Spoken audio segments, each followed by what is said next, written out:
building muscle, especially when you're an over 30 or 40 dad like me with a demanding weekly schedule and periods of high stress and imperfect sleep, is all about the long game. But you can't win the long game if you're constantly performing below average, or even worse, if you're constantly getting injured.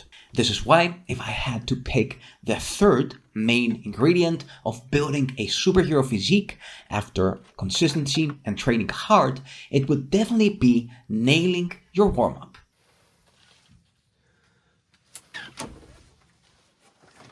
And now that I think of it, this would actually be the number one ingredient to success, since you can't be consistent nor train hard if your warm-up sucks. Now, I understand that it is tempting to cut corners with your warm-up when you're pressured by time, but again, this doesn't change how skipping your warm-up never pans out in the long run.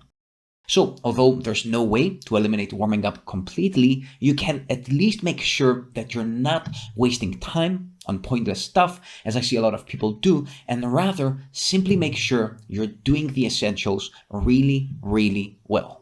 That being said, today I'll be sharing with you my favorite and most efficient zero BS routine to warming up, so you waste no more time on fluff while making sure that you minimize injury, maximize performance, and finally start building some serious muscle. As an example, I'll use the workout that I performed yesterday, which consisted of the following 3 supersets: pull-ups and dips, rows and push-ups, tricep extensions, and ring rollouts. For starters, here I want to say that if you're training right out of bed, as I did in the past, which means that you haven't moved at all for at least 8 hours or so, you want to begin with a whole body mobility and dynamic stretching routine to fully wake up your body. If that is the case, make sure you check out my 7-minute version of this exact routine, which I'll link below. That being said, if you have some time to wake up before working out, if you can move around a bit, maybe go for a short walk, as I like to do nowadays, then you can dive faster into a more specialized warm-up that looks as following.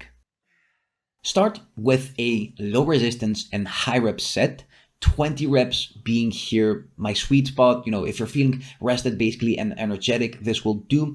Or you also can go even up to 30 reps if you are feeling a bit more tired and clunkier than usual. The goal with this first set is to, in a way, rehearse the exercise or exercises you're going to start with.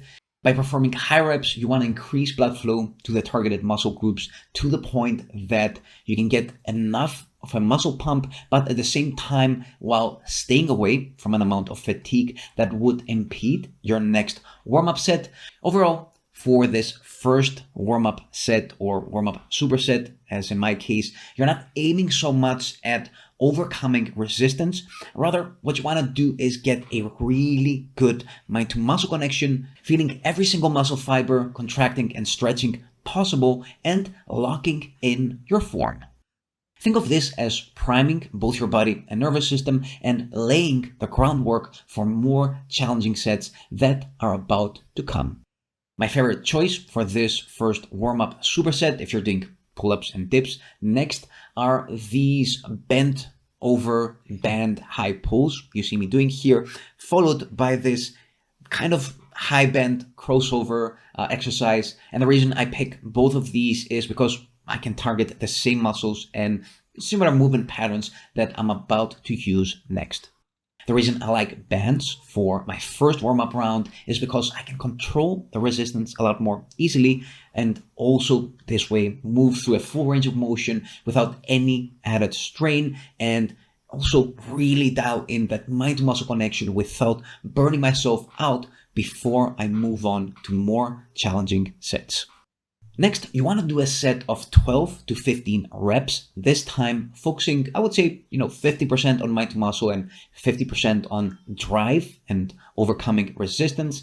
By the way, you can hear my daughter probably in the background. Where was I? Okay, specifically at this point, I like to switch to assisted pull-ups followed by assisted dips. Once again, pushing myself a bit harder as my body starts to warm up, but again, staying away from too much intensity that would hinder my next set.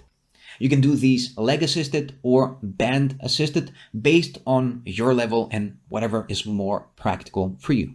Now, quick parenthesis here, since life is pretty crazy right now with the twins and time is pretty scarce, I'm currently using a more specialized rep scheme that allows me to get away with a bit less warming up. I'll be sharing this in the next videos.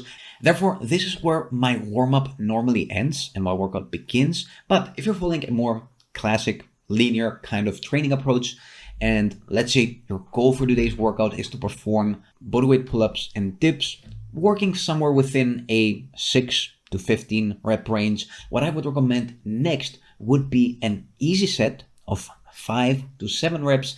Either that's bodyweight pull-ups and dips if you're a bit more advanced, and you can easily do in your following sets anywhere between 12 to 15 repetitions with these exercises.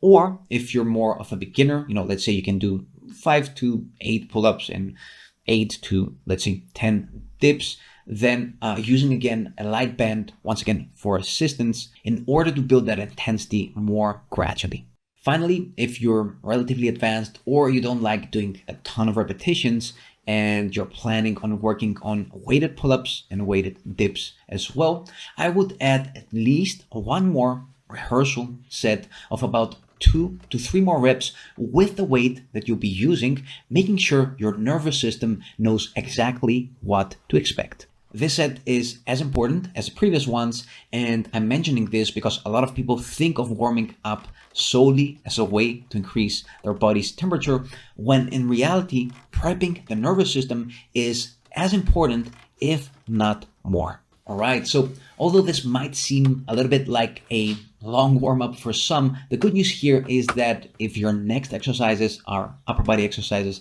as well, like in my case, you're planning to do rows and push-ups afterwards, you don't need really any extra warming up. Maybe if you're hitting quite a different muscle group and movement pattern, something like an overhead press, let's say for example handstand push-ups, in that case I would recommend an additional activation set to quickly practice the movement for about 5 to 7 reps as we did in set 3 previously, but that will be enough.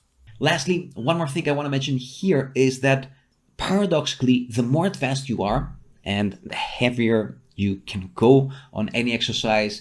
Also, if you're just planning on working on really low reps, let's say like really, really heavy pull-ups, aiming for 3 repetitions, the more warming up you might need in these scenarios. So in that case, a 5th set, or sometimes in extreme scenarios, even a 6th set might be required in order to gradually build your way up to the designated weight. So keep that in mind.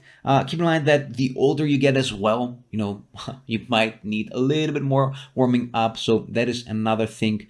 Other than that, unless you have a lot more complex musculoskeletal issues and injuries, you don't really need to waste time on extra drills, on foam rolling and whatever might be nowadays the latest trend, since specificity always trumps fluff. That was all for today. And until next time, keep on training. By the way, if you're done avoiding the mirror and taking off your shirt at the beach or the pool, if you don't only want to look good, but also feel good, perform better at work, and handle life stress with more resilience, all that without the hustle of getting to the gym and bending your life to somebody else's schedule, then look no further, since this is what we do, having coached over 100 dads the last 2 years. So if you want the structure, clarity, and accountability that a coach brings to the table, and you're ready to dial in your training but also your nutrition, then make sure you fill in the form below. There's a link in the description of this video and the top pinned comment. Right after you do so, we'll schedule a free consultation call, see if we're a good fit, and get to work. So once again, fill in the form. There's a link below, and I'll get back to you as soon as possible.